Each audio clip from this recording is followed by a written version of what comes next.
Class 12 computer science 330 का नया syllabus आ गया है। अभी जो आपके लेसन है टोटल वो 29 हैं, जिसमें से 11 लेसन यानी 40% TMA में आ गए, और जो TMA में आ गए हैं वो फाइनल एग्ज़ाम जो आपका अप्रैल और अक्टूबर में होने जा रहा है उसमें नहीं आएगी। तो सिर्फ 18 लेसन की तैयारी करनी है। पेंसिल से अपनी बुक पे मार्क कर लीजिए, मैं बता देता हूँ। लेसन नंबर 2, 4, 5, 6, 8, 9, 10,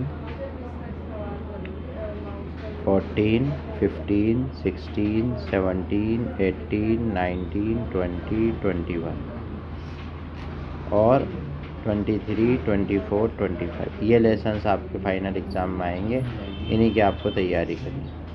कौन कौन से लेसन नहीं आ रहे हैं वो भी बता देता हूँ। 1, 3, 7, 11, 12, 13,